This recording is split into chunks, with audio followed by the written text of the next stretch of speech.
Bueno, queridos compañeros, bienvenidos a esta tarde-noche, a este webinar o a este seminario que yo creo que va a ser muy distinto de los seminarios habituales, porque vamos a intentar tocar un tema extraordinariamente interesante y vamos a intentar que sea también interesante para vosotros. Y para ello tenemos a dos ponentes que realmente saben muchísimo de este tema y que, bueno, algunos de vosotros probablemente ya los conocéis. Tenemos primero en la parte, digamos, como más clínica al doctor Manel Mata. Doctor Manel Mata, ya sabéis, es un fundador de la red GEDAPS y con el doctor Manel Mata somos amigos, yo te diría que casi desde pequeños. Él realmente ha trabajado muchísimo en el tema de la diabetes, es médico de atención primaria, trabaja en el CAP de la Mina, en Sant Adrià del Besòs, en Barcelona, y bueno, es unas personas inquietas que siempre está intentando averiguar cosas, averiguar más cosas. Y el otro ponente, pues es el profesor Juan Oliva, que, bueno, en algún momento de nuestras vidas se cruzaron los caminos y nuestros y de nuestros grupos y a partir de ese momento pues hemos empezado a colaborar muchísimo porque realmente, bueno, la relación es magnífica, nos encontramos muy cómodos trabajando juntos y, bueno, y él es realmente el experto en este tema, él es catedrático de la Universidad de Castilla-La Mancha, del Departamento de Economía de la Salud, de Investigación en Economía de la Salud y realmente, bueno, yo espero que nos aclare hoy muchísimas cosas. Antes de empezar y mientras Manel Mata está intentando acabar de conectarse, porque pasan cosas. Yo espero que Manel se conecte, porque como Porque sea si no... yo el que tiene que explicar estas cosas... Muy bien. Bueno, yo quiero dar las gracias, evidentemente, a la red GEDAPS porque es un poco la que ha sponsorizado o la que ha favorecido el desarrollo de este curso y de esta webinar en concreto. Y también a Sanofi, que estos sí que son los que la han sponsorizado.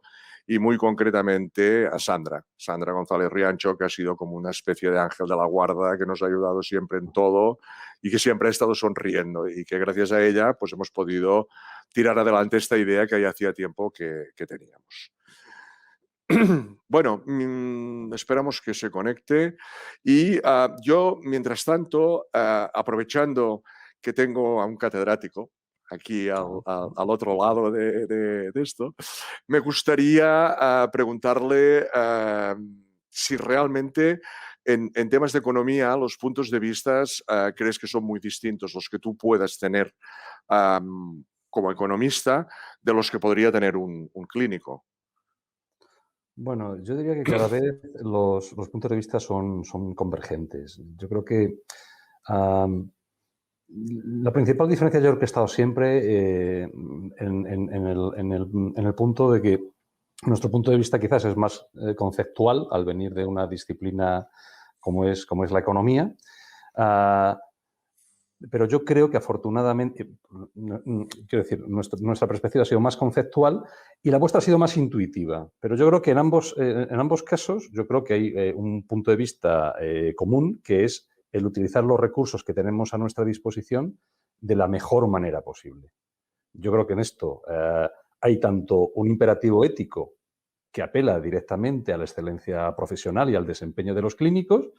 Y quizás en economía nosotros hemos tenido en España el privilegio de que los padres fundadores de esta disciplina no quisieron nunca que la misma se quedara dentro de las aulas o dentro de las universidades, sino que fueron muy sabios y muy previsores y desde el primer momento se dieron cuenta de que los que saben de verdad de esto sois vosotros.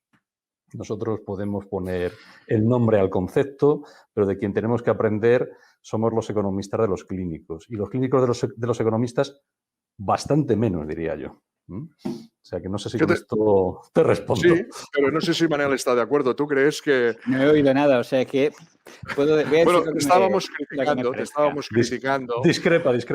Yo lo que ha dicho no me ha parecido nada bien. ¿Qué estáis hablando? ¿Sabéis por qué? porque realmente es un placer trabajar con ellos. Supongo que ya lo ha dicho Juan y Josep, tenemos la experiencia, ya llevamos años. Pero fijaros que, como un ejemplo, lo digo para la audiencia, el año pasado publicamos un Diabetes Care en el cual estábamos Josep, yo, Didac y compañía, pero por supuesto Juan, Luz, Bea, es decir, el equipo de Castilla-La Mancha, que son muy potentes, ¿no? Yo creo que como ahora está muy de moda hablar en términos anglosajones, esto sería un win-win, ¿no?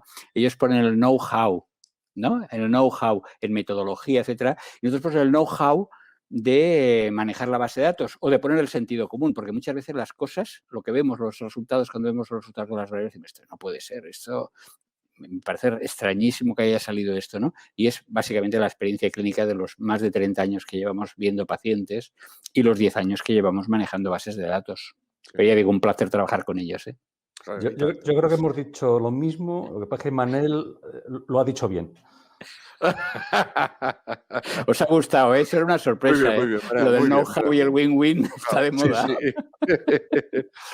De todas maneras, yo no sé si es que no me lo explicaron o que ese día no fui a clase, pero a mí me gustaría, Juan, que me explicaras de una vez por todas qué diferencias hay entre eficacia, efectividad, eficiencia y un poco, y ya puestos a pedir, ¿qué es la equidad? ¿Cómo ves estos conceptos tan distintos que a mí a veces se me mezclan? Así me gusta que empecemos por preguntas sencillas. Bueno, la verdad es que de eficacia y efectividad yo no os tengo nada que enseñar a vosotros, es al revés. Bueno, cuando hablamos de eficacia hablamos de la capacidad potencial o controlada, ¿no? Estudiar en condiciones de control que tiene una determinada intervención para alcanzar un cierto resultado en salud. Incluso a veces hablamos de eficacia y de seguridad indistintamente porque, bueno, aunque no son lo mismo, pero al final el objetivo es alcanzar un determinado resultado de salud. Cuando hablamos de efectividad hablamos de esto mismo, pero en condiciones reales, en condiciones habituales. Y bueno, puede haber una brecha muy importante de plantear una intervención en condiciones controladas a plantearla ya en determinado medio, donde hay unas pautas sociales, culturales, profesionales incluso, organizativas, restricciones económicas, que todo esto pues, puede influir mucho en el resultado. Bueno, cuando hablamos de eficiencia es un término que no tiene sentido hablar de él si no hemos cubierto las dos fases anteriores. O bien la eficacia, en condiciones controladas, o bien en condiciones reales o habituales, la de efectividad. Entonces ya sí podríamos hablar de eficiencia, porque eficiencia no es más que ver cómo alcanzamos el mejor resultado posible en términos de salud, pero con los recursos que tenemos a nuestro alcance. Y, por tanto, siempre es un concepto relativo, porque siempre estamos eligiendo, tomando decisiones o cursos de acción entre una alternativa y otra. Incluso a veces la decisión puede ser esperar, ¿no? que es diferente de no hacer nada, pero habitualmente estamos comparando distintos cursos de acción. Teniendo en cuenta no solo el resultado, sino los recursos que ponemos a disposición de los programas que estamos tratando de implementar. Y luego equidad, seguramente esta es la más difícil de definir de todas ellas, porque equidad es igualdad, pero igualdad basado en una dimensión de juicio social. Es decir, por ejemplo, nuestra Constitución marca dos criterios de equidad aplicada a la organización sanitaria. Uno es un criterio de equidad horizontal, es decir, las personas con criterio o de acuerdo a su grado de necesidad deben tener igualdad en el acceso. Por eso hablamos de horizontalidad aquí, ¿no? A igual necesidad debería haber igual acceso. Pero, por ejemplo, en términos de financiación, el concepto que aplicaría sería el de equidad vertical. Los ciudadanos deben contribuir al sostenimiento del sistema sanitario en función de sus posibilidades económicas o de su capacidad adquisitiva. Bueno, hasta ahí, podría decir, y de su patrimonio, pero el patrimonio no suele entrar en estas cuentas, ¿no? Entonces, bueno, por eso, pero fijaros, estoy hablando de términos de equidad en cuanto a contacto, acceso, o estoy hablando de términos de equidad en cuanto a financiación. No estoy hablando de equidad en salud, porque esto es algo todavía mucho más complejo y mucho más difícil de llegar al mismo, ¿no? O no estoy hablando de desigualdades sociales en cuanto a resultados en salud. Por tanto, digamos que esta es la dimensión seguramente más difícil y la que implica además un acuerdo social previo. Mira, me dejas decir una cosa Claro. Josep y Juan, mira, es que me viene al pelo. Es que hoy mismo estaba leyendo que precisamente una cuestión de equidad, ¿no? Resulta que la UEPSTF, la US Task Force de preventivas, ha recomendado este año nuevamente que en los pacientes fumadores de más de 20 paquetes año se les haga un TAC torácico cada año desde los 50 hasta los 85 años. ¿Qué problema tiene esto? Salía en llama, ¿no? Dice, es un problema de equidad porque naturalmente, como que es preventivo, no lo cubren las aseguradoras americanas. Entonces, ¿quién se lo va a hacer? Es un problema, no sé, ¿qué te parece, Juan? A mí me ha parecido una cosa, una barbaridad, ¿no? Porque ¿quién se va a poner? Bueno, me parece que llevan años intentando promover medidas de este tipo. Yo creo que las medidas poblacionales hay que pensarlas muy bien y hay que valorarlo mucho, porque nos puede llevar a resultados indeseados. Por ejemplo, tan indeseados como que una persona simule que es fumador o se ponga a fumar durante un tiempo para que le metan en un programa esas características. Si lo metemos dentro de cobertura pública, tan sencillo como esto. Es decir, que bueno, esto hay que pensarlo con mucho cuidado. Sí que al hilo de la equidad y de la eficiencia quería hacer un comentario, y es que cualquier asignación de recursos ineficiente, por definición, es inequitativa. Porque estaríamos despilfarrando unos recursos que podríamos utilizar para alcanzar un mejor resultado. Otra cuestión es que hay varias posibilidades de asignación de recursos, que cada una de ellas son eficientes, pero nos conducen a distintos puntos o que unos están más conformes con un resultado de equidad que otros. Y bueno, a veces ahí la discusión es hacia cuál nos orientamos. Pero en principio, una asignación ineficiente, por definición, es inequitativa. Muy bien, muy bien. Y otro de los conceptos que también muchas veces se presta, incluso a terminologías un poco distintas. Dentro del mundo de los costes hay varios tipos de costes. Unos hablan de costes directos, indirectos, intangibles. ¿Qué tipos de costes hay, Juan? ¿Cómo? Bueno, pues básicamente la clasificación que hacemos habitual de los costes está un poco en función del tipo de agente o del agente que se ve directamente, ¿no?, implicado en ellos. Eso en el curso pusimos una diapositiva muy bonita de una colaboración previa que tuvimos, que fue la guía GECOT, una guía que es como una especie de, una hoja de ruta o bien para realizar o bien para valorar la calidad de estudios de coste relacionados con la diabetes.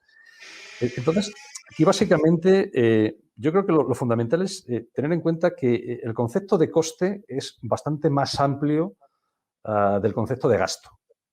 Es decir, hay una parte de los recursos que obviamente vemos y que podemos traducir rápidamente en unidades monetarias y que están muy cerca de nosotros, que son, bueno, pues todos aquellos costes que rodean al ámbito sanitario, desde todos los costes relacionados con la medicación, con las consultas, con las intervenciones quirúrgicas, pues, transporte medicalizado. Bueno, este sería el coste que desde la perspectiva de un financiador sanitario, pues sería el relevante posiblemente.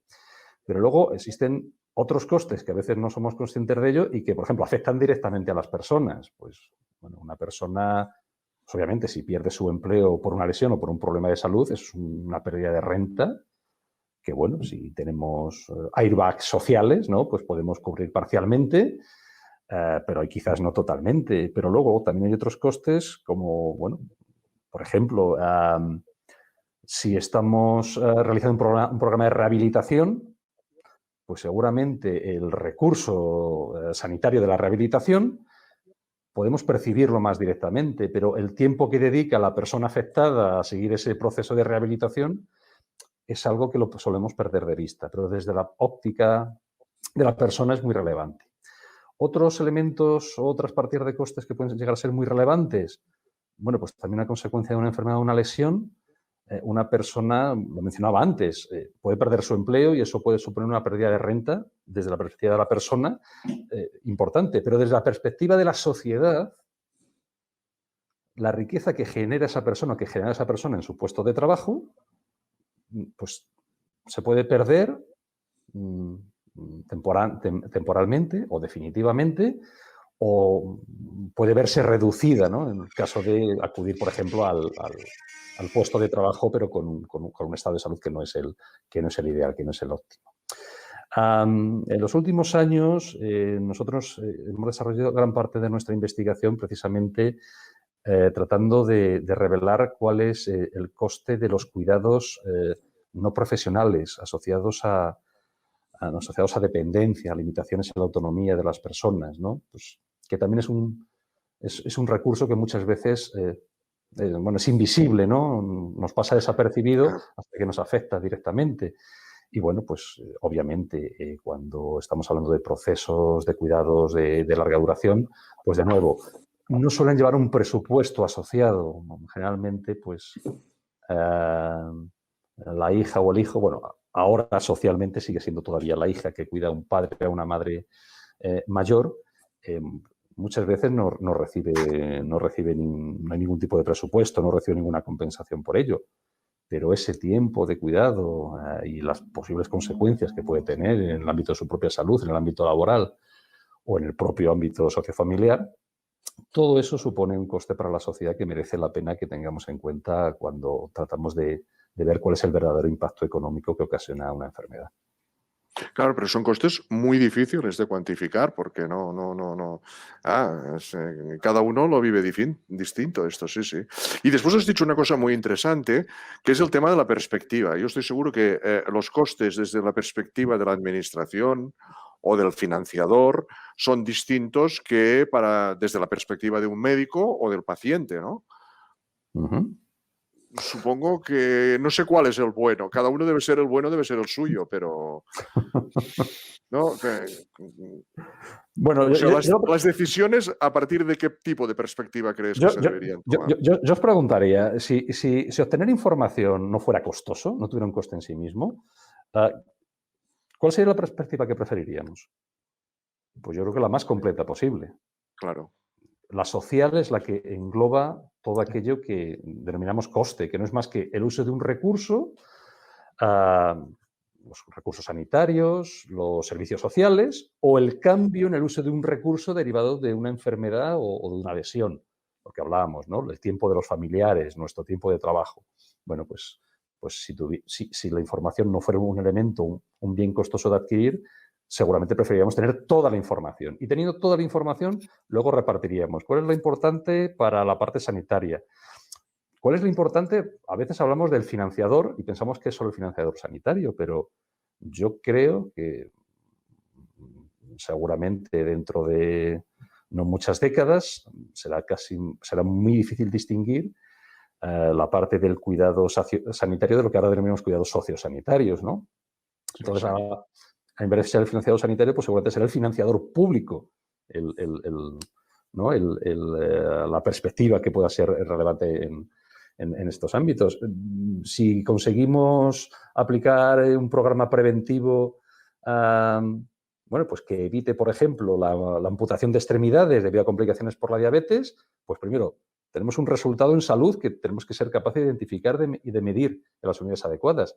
Pero segundo, seguramente tenemos una serie de costes sanitarios, pero también no sanitarios que estamos evitando. Entonces, bueno, pues digamos que mi respuesta sería siempre que sea posible la perspectiva más amplia. Y si no es posible, pues la que metodológicamente sea más sólida. A veces no deberíamos empeñarnos en querer alcanzar la perspectiva más amplia si ésta se basa en unas fuentes de datos muy débiles, si en cambio tenemos unas bases de datos muy sólidas con la cual podemos analizar los recursos sanitarios. Muy bien. Bueno, un poco de esto que estábamos hablando, de que es difícil de cuantificar algunas cosas, y a mí me gustaría que ahora un experto en diabetes, como Dios manda, nos hable un poco de los tipos de estudios que se utilizan en el terreno de la diabetes para intentar cuantificar y ver estos tipos de costes distintos, estas distintas perspectivas. O sea que, Manel, ¿qué tipos de estudios tú Bueno, ves? yo creo que más o menos Juan ya lo ha introducido. A grandes trazos diría que los estudios bottom-up y los estudios top-bottom. Los top-bottom es que a partir de datos de bases de donde sea, ¿no? De registros, etcétera, vamos a establecer los costes calculando más o menos lo que puede representar para cada paciente. Pero si pasáis a la siguiente diapositiva, yo os voy a poner solamente 4 ejemplos, porque para eso lo que tenéis que hacer es hacer el curso, obviamente, y en el curso, en este módulo 6, hay un módulo específico con todos los estudios que se han hecho en España, pero solamente os quiero hablar de 4 ejemplos de estudios bottom-up, es decir, que a partir de los datos del registro de la historia clínica se estima el coste. Y los 2 primeros ya parecen un poco antiguos, pues son del siglo pasado, ¿no? Del año 90, datos del 98 o del 99, aunque se publicaron en el 2006, el caso del estudio de Cádiz, con muy poquitos pacientes, porque era revisando historias de papel y buscando los costes, etcétera. Y fijaros cómo el coste para prácticamente el mismo año era muy diferente en el estudio CODE2, en el cual yo participé, que eran de 1.860 euros. Todo esto está actualizado a costes del 2011 para que podamos hacer una comparativa. Y en cambio el de Ballesta, el de Cádiz, eran 3.480 euros. ¿Por qué esta diferencia de casi el doble? Pues porque los primeros eran de un estudio con historias clínicas de atención primaria, con muchos pacientes, con pocas complicaciones o con menos complicaciones que los pacientes del estudio de Cádiz, que estaba hecho de las consultas de endocrino y que por tanto eran pacientes con muchas más complicaciones, con tratamientos más complejos, con insulina, etcétera, etcétera. Pero los más importantes no son estos dos, los más importantes son los que se publicaron en el año 2016, son el estudio del País Vasco y el estudio del CIDIAP. Estos ya hechos con bases de datos incluyendo a muchísimos pacientes. En ambos casos, más de 126.000 pacientes. Y fijaros que los costes son parecidos en el País Vasco y en Cataluña, 3.400, 3.110. Pero lo más importante de estos 2 estudios es que se compararon con pacientes que no tuvieran diabetes, que fueran de misma edad, sexo y del mismo médico de cabecera. Y fijaros cómo la ratio, el exceso de coste de la diabetes, atribuible a la diabetes, era prácticamente de un 70%, más de 1.400 euros en el caso del País Vasco, en el caso de Cataluña. Es decir, que realmente la diabetes implica un sobrecoste importante. Voy a daros solamente, pasa a la siguiente, por favor. Un par de datos solamente de 2 estudios, no todos, ¿eh? Atrás, por favor. Sí. Exacto, es el estudio que os comentaba de Cádiz. Este estudio es muy importante porque recoge incluso las pérdidas laborales, que se establecieron prácticamente en un 41%. Siempre se habla que los costes sanitarios directos serían un 50% y el otro 50% serían los indirectos, pero aquí hablamos solamente de pérdidas laborales, no los intangibles, etcétera, que comentaba antes Juan. Lo que sí que es muy importante es que el sexo masculino, la obesidad y las complicaciones, la presencia de complicaciones, eran las principales asociadas a los costes. Ya os he dicho que este estudio está hecho con pacientes de consultas de endocrinología en Cádiz, en el Hospital de Cádiz. Y ahora pasa a la siguiente, pues solamente os enseñaré una primera diapositiva de nuestro estudio del CIDIAP, que se publicó ya hace 4 años, y en el cual pudimos ver cómo realmente, comparando 126.000 pacientes diabéticos con 126.000 no diabéticos emparejados, pues se vio como realmente había un incremento del coste de un 72,4%, 1.300 euros, y básicamente se debía a las hospitalizaciones, un 41%, y a los medicamentos, fijaros, un 89% de aumento, no de los medicamentos antidiabéticos, sino todo lo demás, todo lo que acompaña. Consumían más antidepresivos, consumían más antihipertensivos, más estatinas, etcétera, etcétera. Y básicamente eran en los pacientes con mal control glucémico y con complicaciones macrovasculares. De hecho, y pasa a la siguiente, esta es nuestra publicación del año pasado, en la cual, trabajando pues con Juan, con Bea, con Luz, perdón. Pudimos ver cómo realmente, analizando ya únicamente los pacientes que tenían hemoglobina glicada, por eso fijaros que el total anual solamente eran diabéticos con hemoglobina es un poco inferior, de 3.039. Una sorpresa es que los pacientes que no tenían hemoglobina glicada costaban más, porque eran pacientes que se controlaban en el hospital y por eso no teníamos hemoglobina glicada. Curiosamente, gastaban mucho más en diálisis, en ingresos por insuficiencia cardíaca, etcétera, ¿no? Pero bueno, lo importante, lo que os quería decir es que hemos cuantificado en este estudio básicamente lo que representa. Concretamente, el control muy eficiente con unas glicadas por encima del 10% comporta un incremento del 18% y entre 8 y 10 de un 23%. Y esto, fijaros, bueno, aquí están las cantidades, 400, 395 euros. Estas diapositivas las tenéis dentro del módulo 6. Y muy importante es que en control muy deficiente aumentó un 28% el coste de la medicación. Y finalmente, lógicamente, como era de esperar, pues que los pacientes con control glucémico deficiente por encima del 10 tuvieran una mayor probabilidad de hospitalización de un 5% y un mayor coste cuando ésta se produjo. Como limitaciones, nuestro estudio no recogía, porque no teníamos acceso a los servicios de urgencias médicas ni de hospital ni de hospitalaria, las hipoglucemias graves sin ingreso, lo cual realmente aún hubiera incrementado mucho más el mal control, pues porque se asocia básicamente a tratamientos más con insulina, etcétera, aún hubiera aumentado más esta diferencia. Y eso es todo lo que quería decir hasta aquí de estudio. Muy Ya veis bien. que os he puesto muy poquitas. Os animo a que leáis el material del Sí, módulo este 6. material y la charla de hoy estarán colgados en la web de la Red GEDAPS, con lo cual podréis visualizar. Un día que no podáis dormir, podéis ir viendo nuestra charla repetidamente y os ayudaremos también. No, todo esto que estamos hablando ahora es costes, es gastar. Pero la idea es gastar para conseguir un beneficio. Nosotros damos un medicamento para evitar una nepulmonía o que te amputen una pierna o que vivas más años. Claro, eso significa que también tenemos que ponerle un precio a lo que vale una pierna, a lo que cuesta un ingreso por una neumonía o a lo que vale una vida. Entonces, en muchos estudios se hablan siempre de los QALYs. A veces he visto hablar de los AWACS. Yo no sé si realmente son lo mismo. ¿Y cómo se estiman? ¿Cómo estimas lo que vale una pierna o lo que vale una vida? Juan, ¿cómo lo estimas esto? Bueno, son dos preguntas separadas. La primera es qué es un QALY, si un QALY es igual que un ABAC. Sí, es lo mismo. QALYs son las siglas anglosajonas de Quality Adjusted Life Year, año de vida ajustado por calidad. La idea es bueno, que estos instrumentos de calidad de vida relacionados con la salud los podemos combinar con otros indicadores que nos hablan de supervivencia o extensión de vida para crear un indicador sintético, es decir, un indicador que reúna tanto cantidad como calidad de vida. Esta es la filosofía. Y estos instrumentos de calidad de vida relacionados con la salud son un poco pues, de la misma familia o continúan con la hiperconocida concepción y definición de la salud, ¿no? que está presente pues, desde los años 20, incluso antes, ¿no? en nuestras sociedades, pero bueno, que en el año 47 la OMS en sus estatutos la establece. Es decir, salud entendida no como ausencia de enfermedad, sino un constructo social en el cual pues, el elemento físico, el elemento mental y el propio elemento social tienen que estar presentes. Por tanto, un instrumento de calidad de vida recoge estos elementos. Es la percepción de la persona sobre su estado de salud.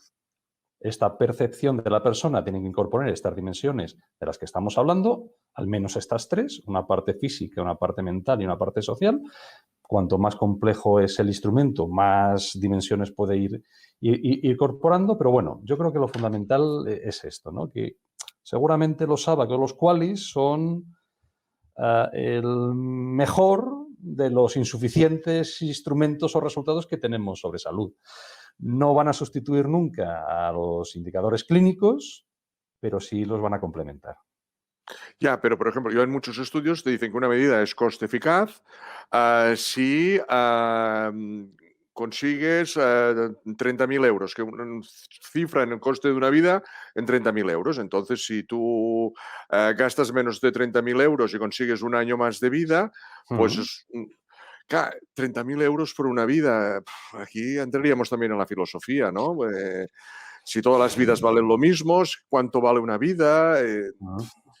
Bueno, habitualmente lo que tenemos que tener en cuenta es que, en último término, cuando lo que estamos diciendo es, esto que tú dices es poner un umbral de referencia, un marco de referencia. Es simplemente esto. Y estos marcos de referencia se establecen en base a, por una parte, cuáles son las preferencias de la sociedad, cuánto valora la sociedad la salud frente a otros elementos que también mejoran el bienestar de las personas, el bienestar social, la educación, la justicia, ¿no? El ocio, todos estos elementos. Pero luego, por otra parte, también tenemos los recursos de los cuales dispone esta sociedad. Es decir, en Estados Unidos se habla de valores que pueden estar en torno a los $100.000 o los $150.000, no por salvar una vida, sino por obtener un año de vida ajustado por calidad. Consideran que eso puede ser, bueno, pues un precio razonable que se pueden permitir pagar ellos. En España no tenemos unos valores tan altos, pero no porque valoremos menos la salud que en Estados Unidos, sino porque nuestros recursos sociales no alcanzan los suyos. Entonces, igual es muy crudo expresarlo en estos términos, pero es que la economía es una disciplina muy ceniza.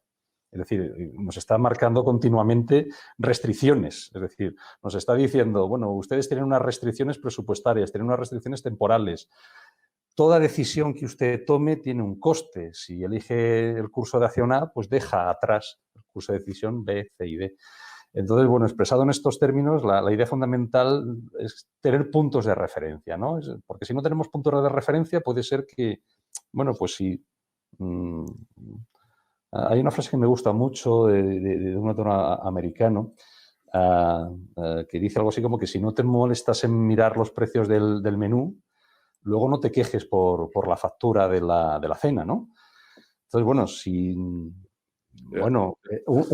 año de vida no debe tener precio, estamos dispuestos a pagar cualquier cantidad por alargar un año de vida de una persona. El problema de esto es que cuando hayamos alargado 10, 100 o 200 años de vida, los 200 primeros que aparezcan, nos hemos fundido los recursos. ¿Qué hacemos con el resto? Entonces, bueno, algún valor de referencia debemos tener.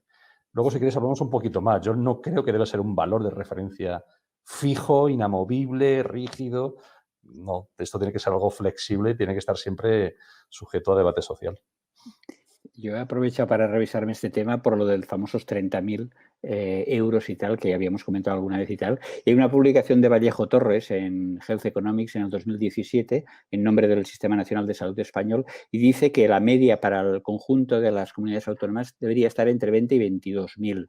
No los 30.000 que se ha dicho. Es decir, que estaríamos dispuestos a pagar menos que los 30.000 famosos o que los 100.000 que comentabas de los Estados Unidos. Simplemente porque ahora os enseñaré unos ejemplos y podéis ver cómo realmente estamos por debajo de los 20.000, ¿no? Sí, pero os advierto que mi vida vale mucho más de 30.000 al año. No, es un año, Josep. Esto es una advertencia. Es un año. Por un año. Ya. No hablamos de vida, no hablamos de vida. Siempre hablamos de pequeños cambios. En economía las decisiones se suelen tomar sobre pequeños cambios, no sobre... claro, cuando hablamos esto, ¿cuántos recursos estamos dispuestos a invertir por salvar una vida? Pues yo os diría que depende. Y diría que depende porque numerosos experimentos que se han hecho llevan a la conclusión de que cuando le ponemos... O sea, cuando esa vida tiene nombres y apellidos, estamos dispuestos a pagar mucho más dinero que cuando esa vida es anónima. Pero fijaros que cuando estamos aprobando, cuando el Ministerio de Sanidad está aprobando los precios de los medicamentos, en realidad está siguiendo reglas en las cuales su señal es estoy dispuesto a pagar hasta cierta cantidad por obtener un determinado valor en salud. Porque si no pone esa regla, el precio que se podría poner sería pues, inmensurable, ¿no? Y volveríamos un poco al punto de partida, ¿no? Pues agotaríamos todos nuestros recursos sin atender muchas necesidades de salud y otras necesidades sociales que, bueno, pues que también una sociedad tiene que ser capaz de responder. Manel, ¿y esto traducido a diabetes? Bueno, yo la verdad es que os iba a poner un ejemplo, pero creo que nos hemos saltado alguna parte No, del es guión esta. porque está yendo Bueno, es que no hay diapositivas, guión, aquí no hay guión. Esta diapositiva querías poner, Manel. Esta es la que quería poner, sí. Os quería poner un ejemplo para que veáis lo que representa realmente los AVAX o los QALYs, ¿no? Y entonces este es un estudio que además lo ha hecho el grupo, pues nuevamente Luz Peña y Juan Oliva y compañía, y es un estudio internacional de 7 países, el Mid-Frail Project, en el cual han participado pues gente famosa como amigos nuestros como Leocadio Rodríguez Mañas o como Alan Sinclair, etcétera. Y fijaros, es una intervención que os hago un pequeño resumen solo, consiste en gente frágil, en gente mayor frágil o prefrágil, que se hace una intervención de ajustar los objetivos de glicemia y de presión, pero lo más importante, se les hace 2 veces por semana trabajar en unas máquinas para fortalecer las piernas, ejercicios de piernas y unas sesiones de 45 minutos, me parece que eran, el programa de las máquinas era durante 16 semanas y al mismo tiempo las sesiones estas grupales de 8 o 10 personas para educarlos en alimentación, etcétera. Con esta intervención solamente durante un año, consigo, fijaros, reducir, por un lado, lo que sería quizás lo que hablábamos hace un momento, los QALYs o AVAX, serían de 0,05. Y dices, madre mía, 0,05, ¿cuánto es? Pues 15 días. Pero claro, es que en un año, ¿qué esperas de ganar de vida? No vas a ganar un año con una intervención de un año, obviamente. Pues este 0,05 AVAX que veis en la parte inferior, el Outcome QALY que veis aquí abajo, pues esto es significativo. Y fijaros que además ahorra 461 euros. ¿Y por qué ahorra 461 euros? Porque este fortalecimiento de las piernas de los pacientes, estos objetivos individualizados y esta educación, lo que consiguió es que ingresaran menos y menos días, con cual menos coste de complicaciones. Fijaros que en la parte superior, aparte de eso, pues había un incremento del 15% de la valoración del score de resistencia física, etcétera, ¿no?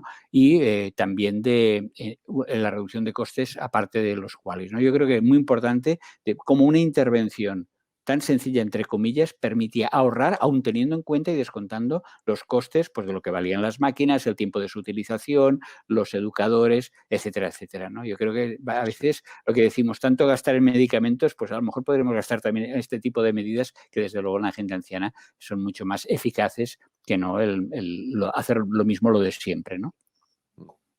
Muy bien, muy bien. Vamos a cambiar un poco y vamos a intentar entrar dentro de las intervenciones sanitarias.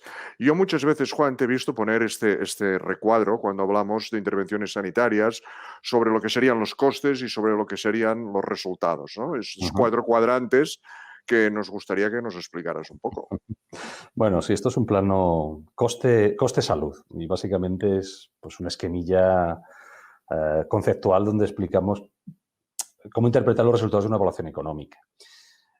Fijaros, cada uno de los puntos que está allí representado es una intervención alternativa a una primera intervención de control o un comparador que, bueno, habitualmente es o sería la intervención que elegimos de referencia. En la mayor parte de los países esa alternativa de referencia es la alternativa que más se utiliza en la práctica habitual, la práctica clínica. Entonces, frente a esa, pues en este gráfico lo que vemos aquí son 1, 2, 5 alternativas adicionales. Entonces, cada una de ellas tiene un mayor coste y también un mayor resultado en salud. Si alguna de estas pildorillas, ¿no? O puntitos hubiera caído en el cuadrante noroeste, pues claro, fijaros, es un cuadrante donde están alternativas que tienen más coste y aportan menos salud que la alternativa de comparación o la alternativa de control. Pues está fuera, nunca las querríamos, ¿no? Para nada.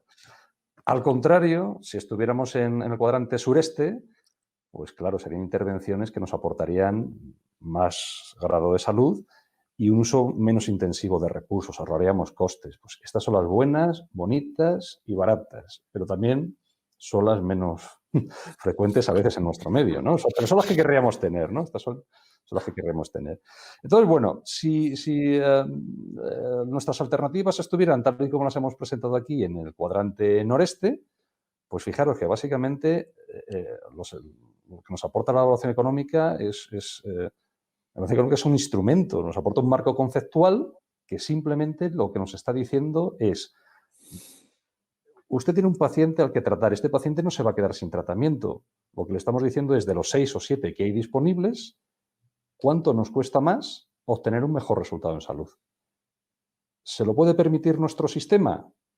Pues si nos puede permitir nuestro sistema, seguramente siempre elegiremos la que mejor salud nos dé. Pero esta que nos ofrece mejor salud, además se concilia con un menor coste o frente a otras alternativas, pues eso es bueno que lo tengamos en cuenta. Y esto es un poquito Muy bien, sí, sí. resumido, ¿no?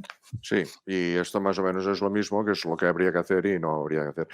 Yo con Manel hemos tenido a veces discusiones incluso a altas horas de la noche sobre lo que se puede permitir el sistema y lo que no. Es decir, a veces hay determinados medicamentos que no entran dentro del sistema o que te dicen no los recetes, pero no porque sean malos los medicamentos o no porque no consigan los efectos que esperas, sino porque a lo mejor nuestro sistema sanitario no se los puede permitir. Yo me parecería mucho más honrado que alguien nos diga no podemos permitirnos que la sanidad pública pague el coste de este medicamento, que no la postura que muchas veces están haciendo diciendo no lo recetes porque hay dudas, no es bueno, no sabemos, ¿no? Entonces, Manel, que esto lo hemos hablado muchísimas veces nosotros, es mejor que nos digan el sistema no puede permitirse esto y ya está. Sí. Es un tema de debate, es el tema, por ejemplo, de los GLP-1 con IMCs por debajo de 30. No es que no sean efectivos, de hecho, los estudios hechos en Japón, la media de IMC de los participantes en los ensayos clínicos de los GLP-1 era de 25, o sea, es decir, son efectivos igual, lo que pasa es que pues no se puede permitir. Entraríamos otra vez en el debate de la equidad. Claro, si no se puede prescribir, solamente se lo pueden financiar, o sea, no está financiado por el sistema público de salud, entonces lo que estamos haciendo es perjudicar, ¿no? Y por eso quizás un poco nos echan la culpa a nosotros si lo prescribimos demasiado, etcétera. En este sentido, yo creo que es muy importante los estudios de coste-efectividad. Y en este módulo 6 tenemos 4 ejemplos y uno de ellos concretamente es la efectividad del segundo antidiabético. Y entonces elegimos uno que precisamente compara dos cosas que utilizamos mucho los médicos de atención primaria en el segundo escalón, las sulfonilureas y los IDPP4. Si me pasas a la siguiente diapositiva, lo podemos ver. Pasa a la siguiente. Aquí está. Fijaros que es un estudio que es un modelo matemático, es un modelo de Markov que se utiliza muchísimo en este tipo de estudios y lo que pretende es averiguar pues el coste-efectividad. Fijaros, no hemos hablado de la diferencia entre coste-efectividad y coste-utilidad en general. Cuando se habla de coste-efectividad hablamos de años de vida ganados y cuando hablamos de la utilidad es controlados por calidad, ¿no? Ajustados por calidad. Pero bueno, fijaros en este caso. Mirad en la parte de la izquierda, no puedo señalar con el puntero que no lo tengo, pero deciros que bueno, estos son datos de Estados Unidos que han cogido a partir de datos poblacionales de características de las poblaciones y de gastos, etcétera, y los han metido en el modelo en un Excel, así de claro. En un Excel meten todos los datos y entonces calculan qué es lo que pasa teniendo en cuenta lo que cuestan los fármacos, las hipoglucemias, lo que cuentan los eventos cardiovasculares, etcétera, todos los gastos de tipo médico, ¿no? Entonces lo que nos dicen es que fíjate que con el IDPP4, en la parte de arriba de la tabla, en la izquierda, ¿veis? La tabla que pone, con un descuento del 3% podemos ver que realmente la diferencia, el incremento, porque esta es una medida que se utiliza muchísimo, ¿no? Que es el incremento el incremental de la ratio de incremento del coste-efectividad. Si fijáis que el coste incremental en realidad, o sea, la diferencia de coste entre uno y otro, sería de 11.000, pero si tenemos en cuenta los años de vida ganados, y esto es un modelo a 25 años, estábamos de 0,61 años, no llega a medio año, ¿no? Y esto implicaría, una vez corregimos los 11.000 por lo del 0,6, es decir, lo dividimos por 0,6, que es la manera de calcularlo, nos saldrían $19.000. Es decir, que nos costaría por cada... Tendríamos este coste de efectividad sería de 19.000 por debajo de los 20.000 o los 100.000 que hablábamos anteriormente, ¿no? Pero si no descontáramos el 3% anual, que es lo que se hace habitualmente, se hace en todos estos estudios, que es la parte de abajo de la tabla, veríamos que incluso el coste incremental sería un poco menor, sería de $17.000. Dicho todo esto, los autores acaban diciéndonos que, obviamente, el tratamiento con metformina más IDPP4 es coste efectivo desde la perspectiva del financiador sanitario. Pensar que en Estados Unidos hay que convencer a las aseguradoras para que paguen. Por lo tanto, no es como aquí, que es público. Desde el punto de vista de que el incremento de costes se compensaría con los años de vida ganados. O sea que realmente es muy importante y yo creo que aquí quizás Juan también puede hacer algún comentario sobre las técnicas estas, porque claro, no es lo mismo el coste-utilidad que el coste-efectividad. El coste-utilidad pues sería con los ABAC, los QALYs. En el caso de coste-efectividad sería por los años de vida ganados. No sé si quieres comentar algo, Juan.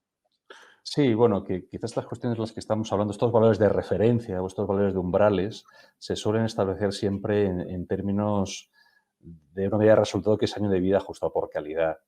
¿Por qué? Pues porque si los estableciéramos en relación con una unidad de medida clínica, pues claro, ¿cómo vamos a comparar resultados en oncología con resultados de una intervención de cirugía cardíaca o resultados del medicamento que estáis mostrando vosotros? Pues claro, sería no ya complicado, sería imposible. Por eso, la ventaja del ABAC, aun siendo un indicador imperfecto, es que, a mi modo de ver, es mejorable, es perfeccionable, pero va en la línea correcta de tratar de medir los resultados en salud de distintas intervenciones en una unidad común. Lo cual, esto a la hora de planificar presupuestos y asignar recursos, yo creo que es algo facilita la vida, ¿no? De todo el mundo. Y el segundo elemento es que, claro, fijaros, si utilizamos indicadores también muy generales como los años de vida ganados, ¿qué ocurre con aquellas intervenciones que no suponen una mejora de supervivencia o que no alargan la vida, pero sí mejoran mucho la calidad de vida de las personas? pues que estaríamos perdiendo también esa información. Con lo cual, bueno, digamos que el estándar actualmente que utilizan las agencias de evaluación de intervenciones sanitarias a nivel mundial son los QALYs o son los años de vida ajustados por calidad. Y bueno, y a partir de aquí, pues, como tú comentabas, yo creo que cualquier medicamento, podemos hablar de intervenciones en general, pero yo creo que en el caso de los medicamentos es muy claro. Un medicamento, cuando llega a la fase de comercialización, ya ha tenido que pasar por un proceso de evaluación muy riguroso y muy exigente. Bastante más que otras intervenciones que no son medicamentos, ¿no? Cuando llega ese medicamento, a mí me resulta muy difícil pensar que un medicamento no sea eficiente. La cuestión es, será seguramente eficiente, pero para un tipo de pacientes y para una indicación concreta. Y para un precio. Si nos salimos de esa indicación, si nos salimos de ese grupo de pacientes y si no nos importa el precio que pongamos a ese medicamento, pues es cuando comienzan a aparecer problemas y es cuando comenzamos a tener en nuestro sistema sanitario pues tratamientos que cuando observamos cuáles los recursos sanitarios que se movilizan en unos pocos meses, pues claro, nos resulta sorprendentes, ¿no? Resulta sorprendentes que, bueno, podemos pensar si es que no hay una cierta fascinación hacia ciertas áreas. No voy a hablar de pacientes de primera y pacientes de segunda porque no me parecería justo, pero bueno, yo creo que sí, pues seguramente ciertas áreas terapéuticas donde seguramente la innovación tecnológica ha sido muy fuerte en estos años, pero bueno, que también hay que tener en cuenta que los presupuestos son competitivos. Cuando hay un determinado presupuesto asignado al área sanitaria, tenemos que ser conscientes de que si no miramos mucho los precios que pagamos por ciertas intervenciones, eso va en detrimento de las intervenciones de pacientes de otras áreas. Muy bien. Yo ahora quiero romper un poco una lanza en que, por ejemplo, estamos hablando de la importancia de medir a través de los AWACS, ¿no? Pero, por ejemplo, nosotros podríamos decir que bajar tanto el colesterol evita tantos infartos o alarga la vida X tiempo. Pero muchos de estos estudios se están realizados en poblaciones que no son la nuestra, que no son poblaciones mediterráneas. Es decir, el efecto de bajar el colesterol es mucho más beneficioso probablemente en países nórdicos o en Norteamérica que en una zona mediterránea. Por tanto, yo la lanza que quería romper es un poco a que nosotros tenemos que tener nuestros propios datos y a los sistemas clásicos, el Core Diabetes Model y todas estas cosas, probablemente tendrían que suministrar datos mediterráneos, porque es que si no estamos tomando decisiones a partir de otras poblaciones. No sé cómo lo veis esto. No solo eso, fíjate que además casi todos los modelos, como el Core Diabetes Model y otros que hay, tienen en cuenta datos, digamos que los modelos matemáticos incluyen los datos provenientes de estudios antiguos, básicamente el UKPDS, el ACOR, etcétera, ¿no? Y ninguno tiene en cuenta, o sea, tienen en cuenta los efectos sobre el peso, sobre la hipoglucemia y los beneficios de la reducción de la glicada, ¿no? En cuanto a término a complicaciones microvasculares, básicamente, porque no habían estudios. Pero de momento no tenemos, o al menos yo no conozco, quizás Juan nos lo pueda decir, ningún estudio que incluya los beneficios, por ejemplo, de los ISGLT2 o los GLP-1 en términos de reducción de enfermedad cardiovascular, de insuficiencia cardíaca, de progresión de la enfermedad renal. Y esto es la clave. O sea, es decir, que a mí que me enseñen ahora y me digan, es que un ISGLT2, como hoy acabo de leer también un estudio que comparaba los estudios de coste-efectividad de una revisión sistemática de los ISGLT2 y de los IDPP4. Es decir, que entre ISGLT2 y IDPP4 no había diferencia. Bueno, no me lo puedo creer. Es porque no han tenido en cuenta los beneficios que se han visto en los ensayos de seguridad cardiovascular. Han tenido en cuenta únicamente los datos que hay de que no producen hipoglucemias, de que etcétera, etcétera. Pero es una cosa que yo creo que eso en los próximos años va a cambiar y las propias agencias reguladoras van a exigir que se tengan en cuenta estos aspectos también. No sé cómo lo ves tú, Juan, pero a mí me preocupa esto. Bueno, yo creo que estáis dando muchas claves. Vamos a ver, el trabajo que vosotros habéis hecho en el campo de los costes relacionados con la diabetes yo creo que el siguiente gran reto es trasladarlo a la predicción de resultados clínicos. Es decir, con las bases de datos que tiene el sistema es algo lo que ya se está trabajando. Lo que no sé es si con la suficiente intensidad. Quiero decir, seguramente uno de los focos donde con este programa de la European Union, ¿no? Next Generation, más se debería incidir es dedicarnos a dotar de gestores de información, yo diría todos los sistemas públicos, pero en concreto o muy especialmente uno de los que más información genera y más puede aprovechar la información es el sistema sanitario.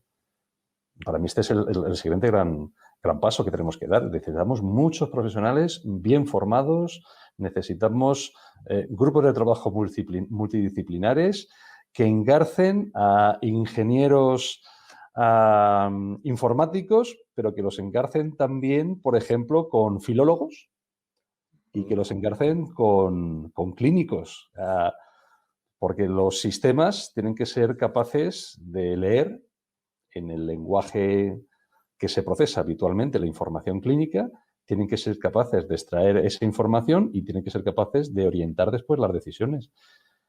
Y eso yo creo que ahora mismo estamos abriendo una puerta, pero que yo creo que es muy evidente que las posibilidades que dan ahora mismo los sistemas de información están muy lejos del aprovechamiento que se podría obtener de ella. Yo creo que somos conscientes.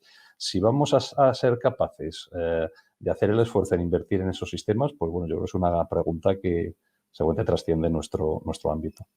No, esto tenemos que hablarlo.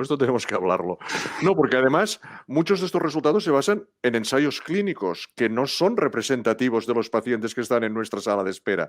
Nosotros hemos estado mirando algunos de estos estudios que tú decías con ISGLT2, solo un 8% de nuestros pacientes entrarían dentro del ensayo clínico. Por tanto, hay que trabajar en real world data y hay que trabajar con estas bases de datos y ver qué ocurre en nuestra zona. O sea que esto lo hablaremos. Sí, hay que trabajar en real world data, pero hay que trabajar con la gente que sabe, que conoce, es decir, que le hablan los datos. Lo que no se puede dejar es que los datos hablen por sí mismos, porque cuando se dejan que los datos hablen por sí mismos te pueden decir cualquier barbaridad. No, hay que... O sea, sois las personas que sabéis, ¿no? Que conocéis ese lenguaje, los que tenéis que orientar para que se desarrollen esos sistemas. A mí me parece que este es un tema, pero un tema clave, ¿no? Vale. El sistema sanitario. Otro concepto que habéis hablado varias veces, el tema del coste incremental. En algunos estudios dices, uy, aquí no hay un análisis de coste incremental. ¿Qué significa esto? Bueno, cuando estamos realizando una forma económica es un análisis comparativo. Estamos comparando dos o más intervenciones. No comparamos una intervención frente a la nada. En el programa Meet-Frail estábamos comparando esa intervención de consejo nutricional y de consejo y formación más el ejercicio físico, pero lo estábamos comparando con algo. Lo estábamos comparando con la práctica habitual. Entonces, el coste incremental es cuánto más nos cuesta esa intervención frente a la habitual. Vale. Eso es lo que tenemos en el numerador de una evaluación económica. Y en el denominador tenemos cuánta más salud nos aporta frente a lo que nos aportaría la intervención habitual. O sea que siempre hablamos de resultados relativos, siempre de resultados en términos comparativos. Muy bien. Oye, es que ya tenemos que empezar a ir cerrando un poco. Os voy a hacer unas preguntas ya directas y más comprometidas. Me gustaría que hablarais un poco vuestra opinión sobre el balance coste-efectividad de algunas de las intervenciones que se están utilizando en diabetes, ¿no? Bueno, podéis opinar los dos de cada una de estas intervenciones y reflexionar un poco. Por ejemplo, ¿realizar un cribado de la diabetes es útil desde un punto de vista de coste-efectividad? Es decir, ¿a toda la población o solo a los grupos de riesgo que van a desarrollar con más probabilidad una diabetes? ¿Qué? Manel. Bueno, el aspecto clínico está clarísimo y hemos optado con eso tanto en la SED como en la red GEDAPS de que únicamente hay que hacerlo en los pacientes de riesgo elevado. Y ahí ha demostrado y es coste efectivo el análisis económico del estudio de plan, por ejemplo, detectando los pacientes de riesgo elevado en las consultas de atención primaria en Cataluña, pues se vio cómo realmente era coste efectivo. No solamente se reducía la progresión a diabetes, sino había menores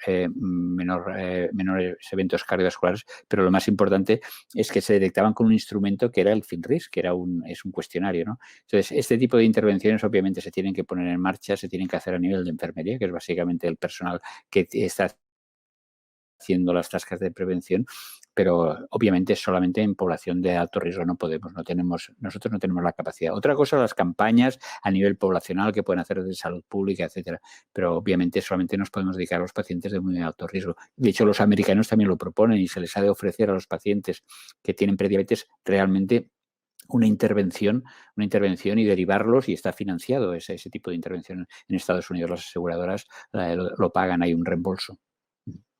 Muy bien. ¿Y la automonitorización de la glucemia? Uy, ¿para mí o para Juan? Yo creo que Juan se ha congelado. ¿Puede ser que se haya congelado, Juan? Sí, yo lo veo congelado. No te oímos, Juan. ¿Debes tener algún problema? Bueno, si queréis ya contesto yo mientras se arregla. Sí.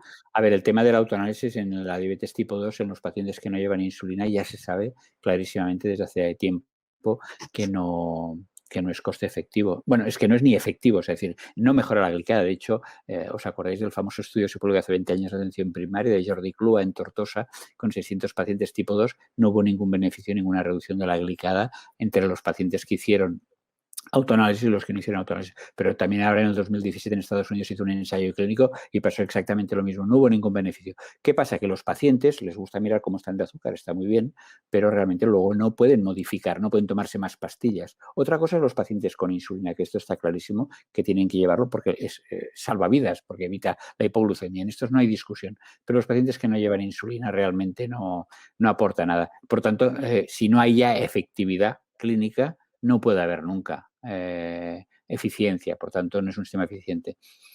No sé, Vale. igual a lo mejor podríamos Sí. llevarlo más allá con el tema del freestyle libre, los estos de monitorización continua de glucosa que en tipo 1 pues también están aportando mucho y, por ejemplo, los tipo 2 pues tampoco van a aportar nada, aunque evidentemente a muchos pacientes les gustaría saber cómo están de azúcar, pero luego, ¿qué hacen? ¿Se toman media pastillita más o un cuarto más de pastilla? Como si fuera síndrome. Realmente, si no puedes modificar el tratamiento y a la práctica lo que hacen los pacientes es que ni modifican ni la dieta ni modifican el ejercicio. Por lo tanto, no es efectiva.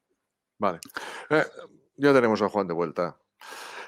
Otra cosa que, por ejemplo, el tema del cribado de complicaciones asintomáticas. Esto en el campo de la retinopatía se ha discutido muchísimo y que en función de las características del paciente vale la pena hacer un fondo de ojo cada año, cada 2 años, cada 3 años. A veces la diferencia entre hacerlo entre cada 2 y cada 3 años cuando hablas de grandes poblaciones son horas de ceguera. O sea, si tú lo haces cada 3 años, te ahorras 5 horas de ceguera en la vida de una persona. Yo realmente también me cuesta mucho saber si realmente es coste eficaz todo este cribado de complicaciones asintomáticas, como podría ser la nefropatía. Supongo que también dependerá de lo que cuesta realizar el coste, ¿no? Claro. Hay cosas que son coste efectivas seguro. Por ejemplo, una determinación anual de filtrado glomerular nos va a ayudar, o de la albuminuria nos va a ayudar, y está dentro de la cartera de servicios y de nuestras actividades que hacemos cada año. Eso o un ITB, por ejemplo, ¿no? Índice tobillo-brazo. Pero claro, si tú te planteas hacer una resonancia magnética cardíaca o el TAC torácico para los fumadores, estamos hablando de otra cosa. Claro. Aquí yo creo que sí que Juan puede opinar porque no es lo mismo lo que tenemos nosotros. Es decir, yo puedo decir que no sirve de nada o que no es coste efectivo hacer alguna cosa de las que hacemos, como pedir, por ejemplo, radiografías a las lumbalgias. Eso no es coste efectivo seguro porque no cambia el pronóstico, pero en cambio sí que la determinación del filtrado es efectiva. Pero cuando ya hablamos de pruebas mayores, de hacer ergometrías, de hacer resonancias magnéticas cardíacas, o determinación del calcio coronario, que son cosas que son seguro que son, desde el punto de vista de eficacia lo son, pero efectivas no lo son. No sé qué te parece, Juan. Habitualmente cuando hablamos de cribado de pruebas diagnósticas, yo diría que el 95% de las ocasiones el elemento decisivo no está en el numerador, no está en el coste, está en el denominador. Es cuánto más ganamos por saltar de una estrategia a otra. Entonces, si no está claro que vamos a ganar nada o que la ganancia va a ser muy pequeña, no merece la pena hacerla. Más allá de que luego hay cuestiones de las que estamos hablando que son tremendamente complicadas. Por ejemplo, el tema de hacer un TAC torácico a varones, bueno, varones no eran fumadores, ¿no? Fumadoras Sí. por encima de 50 años. Pues imagínate que haces el cribado poblacional. Bueno, pues ¿cuántos decenas o cientos de miles de personas bueno, en algunos casos, efectivamente, pues identificarás que hay un problema tumoral, pero ¿cuántas manchitas inespecíficas Sí. vas a encontrar?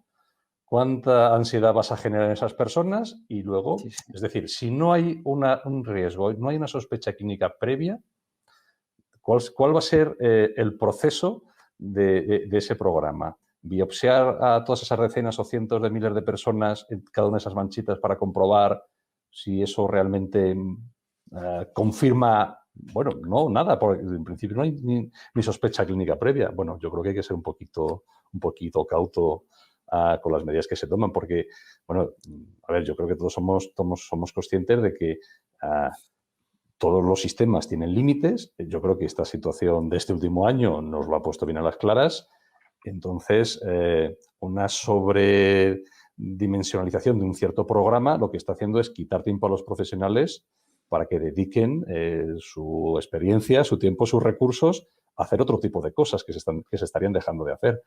Luego, este para mí es el verdadero coste. A veces los costes en el campo de la organización sanitaria, de los sitios sanitarios, de los cuidados de la salud, no se miden solo en euros, se miden en salud perdida. Ah. Sí, totalmente de acuerdo. Bueno, mientras esperamos que nuestros oyentes nos hagan alguna pregunta dirigida a vosotros de algunos temas que les gustaría que profundizarais más, a mí me gustaría que antes de terminar dijerais alguna frase relacionada con todo esto, alguna cosa que utilicéis siempre, que vosotros creáis que sea adecuada a este momento. No sé, Juan, ¿tú qué frase? Ya nos has dicho que está muy bien esto de que si tú no miras el precio del menú, luego no te quejes de la factura. Esto me ha parecido de una maestría genial, o sea, muy bien. No sé. Bueno, podría pensar en algo así como Cartago es de Lenda, pero en vez de esto, hay una frase que en casi todos los cursos suele caer, y es que no es suficiente hacer las cosas correctamente, sino que antes debemos haber elegido correctamente las cosas que debemos hacer. Porque hacer las cosas correctamente, esto apela, ¿no?, a un elemento de profesionalidad, ¿no?, de excelencia profesional. Pero si previamente no hemos seleccionado o elegido aquellas intervenciones que tienen un mayor potencial de resultados favorables sobre la salud, bueno, podemos estar haciendo las cosas equivocadas. Luego, bueno, digamos que un elemento de eficiencia asignativa pasa primero por una buena selección de aquellos programas, de aquellas intervenciones que tienen que ser prioritarias, y a partir de ahí pensar cómo las desarrollamos organizativamente y cómo las ponemos en práctica. Muy bien. Manel, una frase, Manel. A mí me gusta mucho la frase de Einstein, aquella, y yo creo que la hemos comentado varias veces, aquello de que si buscas resultados distintos, no hagas siempre lo mismo.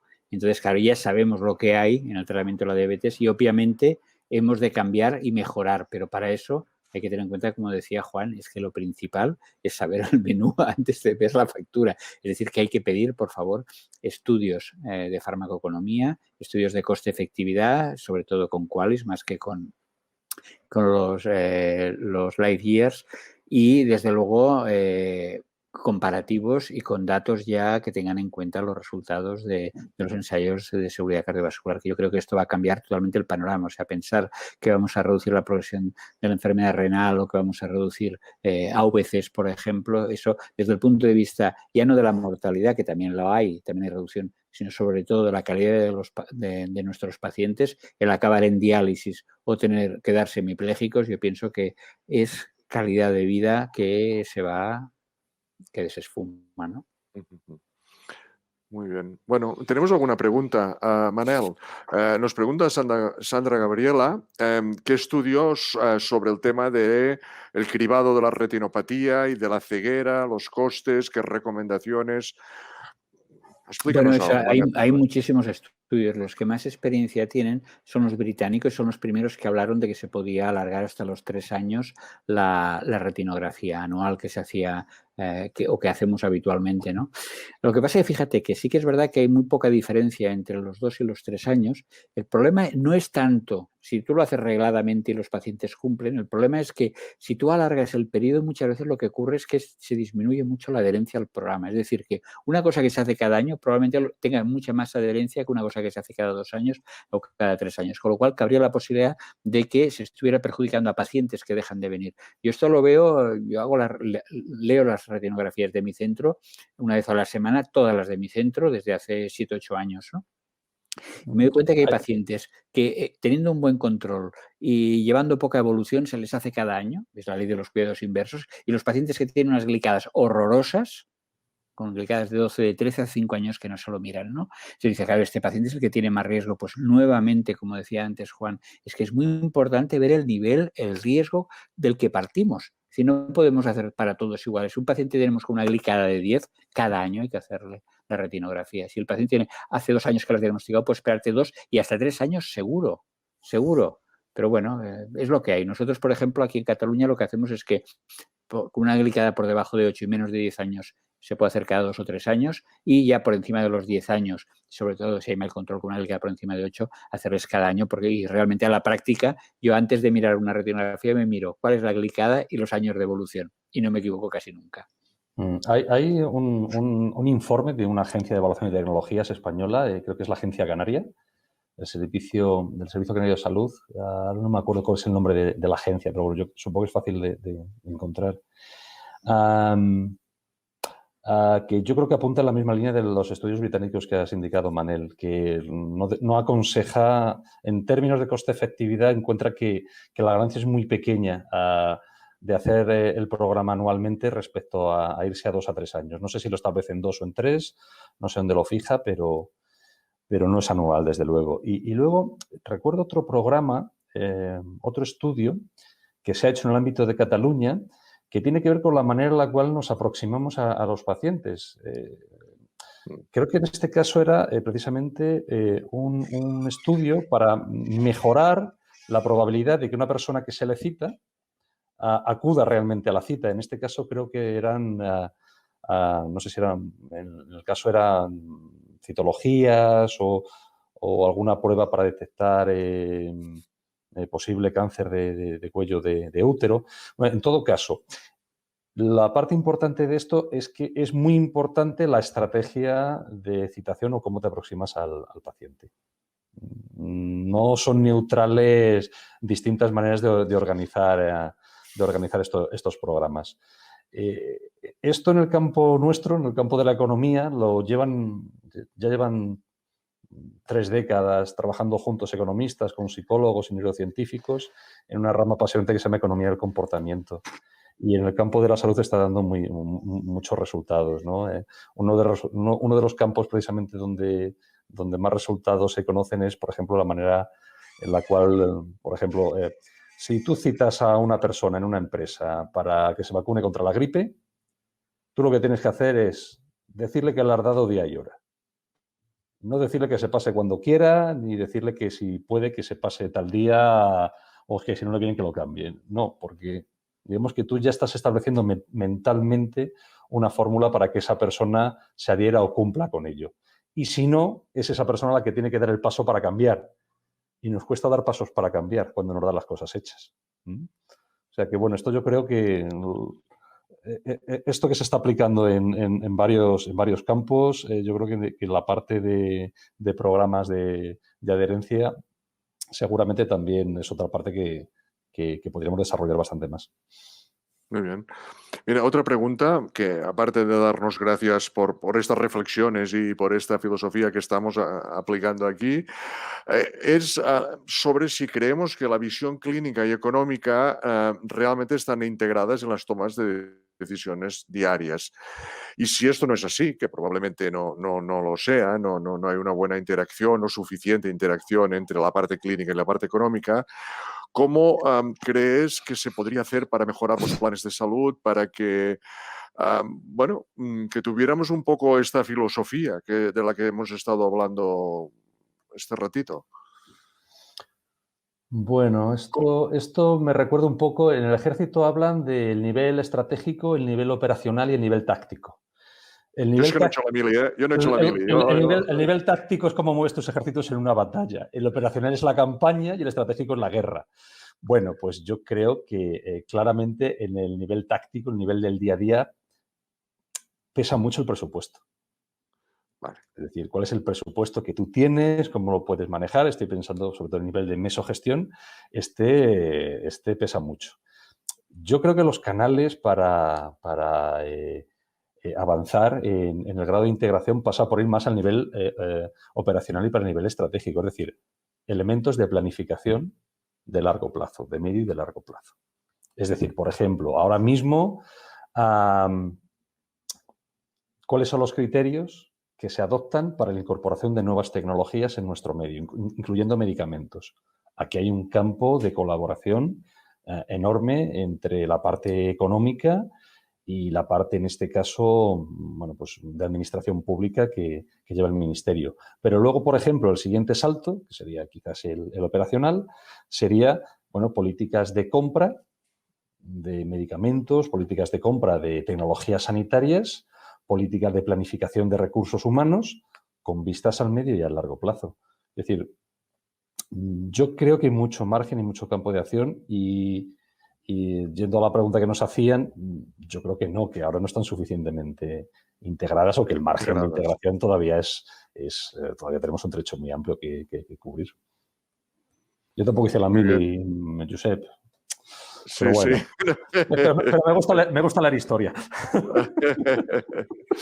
Bueno, vamos a hacer la última pregunta, que es sobre el tema de la telemedicina, ¿no? Dado que esta pandemia está impulsando la telemedicina, si realmente crees que hay estudios suficientes o estudios de coste-efectividad que hayan analizado un poco las ventajas de esta telemedicina, de algunas de las soluciones digitales, no sé. ¿Te parece a ti que la telemedicina es una buena acción coste-eficaz? Bueno, pues casi podemos resumirlo aplicando el mismo criterio que hemos dicho lo demás. Depende del tipo de paciente, depende del problema de salud y depende de cómo se aplique. Yo creo que antes de que llegara la pandemia, los elementos de telemedicina, si estamos hablando de telemedicina, no estamos hablando, no estoy pensando el que la historia clínica viaje de un lugar a otro, que también lo es, o que una persona pueda observar una prueba diagnóstica que se ha hecho en un centro que está a 200 kilómetros de distancia, que también lo es. Estoy pensando sobre todo en relación médico-paciente. Las evaluaciones que se han hecho han sido muy escasas. Las hay, existen incluso. Ha habido equipos españoles que han colaborado y han participado en ellas. De nuevo, pienso en el equipo de evaluación económica del Servicio Canario de Salud. Pero han sido pocas y escasas. Yo creo que durante el último año es muy mal momento para evaluar, porque realmente la situación es tan excepcional y los equipos estaban tan desbordados que seguramente sacaríamos conclusiones muy sesgadas si quisiéramos analizar la telemedicina en esta situación. Dicho esto, como es algo que a la fuerza obligan y que ha habido que poner en marcha, creo que sería un campo de acción interesante para mantener una cierta parte y comenzar a evaluar en la era post-pandemia, ¿no? Que estamos deseando que empiece ya.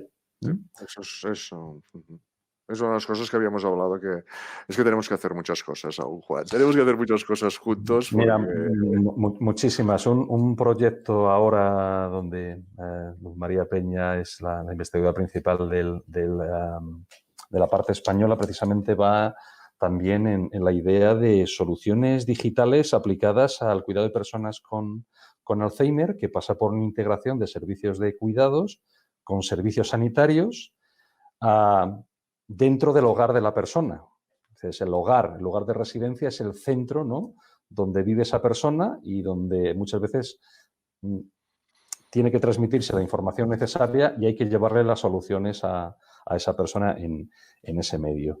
Bueno, no sé si esto es un futuro muy lejano, pero bueno,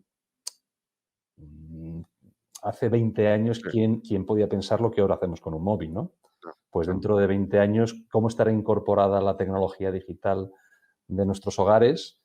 Bueno, pues es algo que también ahora estamos empezando a vislumbrar, estamos empezando a ser conscientes de ello, pero los desarrollos tecnológicos y cómo encardinar eso en todo el proceso organizativo, eso es casi más complicado que el que existe una solución técnica para hacerlo.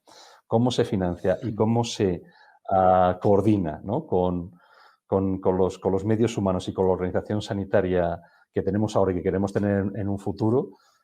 Pues yo no diría que eso es un problema, yo diría que eso es un reto. Es un reto y que hay que ver cómo lo afrontamos. Ujú. Como decía Manel, ¿no? Piensa diferente, haz diferente, ¿no? Esa frase de Einstein me recuerda mucho al logo, ¿no? De no imites, innova, ¿no? Pues, bueno, pues adelante. Sí, sí. Muy bien. Bueno, Manel, que te tenemos ya de vuelta después de todos los problemas eléctricos. No sé, ¿quieres decir alguna cosa más? ¿Queréis despediros? Manel se ha vuelto a cortar, ¿eh? ¿Se ha cortado? Bueno, sí, Sí, es que hay una tormenta en Barcelona con mucho aparato eléctrico y el pobre está, como vive en Barcelona. Pero Manel, está sonriente al Se menos, en la imagen congela. está congelada. sonriendo, sí, se corta Sí, sonriendo. no está mal. Bueno, pues sí, yo lo que quisiera decir es que, bueno, como esta es la sesión de cierre del curso, yo lo que Sí, quisiera sí. decir es que ya nos conocíamos de la parte de investigadora Sí, y sí. fue un placer colaborar, pues ahora ha sido, pues de nuevo, un placer y un honor colaborar con vosotros. Y bueno, que dure mucho y que las próximas colaboraciones nos falta esa parte de acabar ahora la sesión e irnos a cenar. Y es todo lo que estamos esperando Eso todos, es ¿no? fundamental, Los fundamental. intangibles. Estos son los intangibles de las colaboraciones que economistas y clínicos tenemos que potenciar. Claro que sí, claro que sí. Bueno, Manel, ¿te despides? Pues muchísimas gracias a todos por vuestra atención. Espero que no nos hayamos aburrido mucho. Hemos hecho lo posible por hacerlo lo más ameno, entretenido y espero que haya sido de utilidad, sobre todo a las personas que os habéis conectado, que estáis haciendo el curso y que en este último módulo pues creemos que era una oportunidad de poder hablarlo en directo, no solamente que lo leáis, ¿no? Sino que pudiéramos discutir estos ejemplos en directo. Muchas gracias a todos.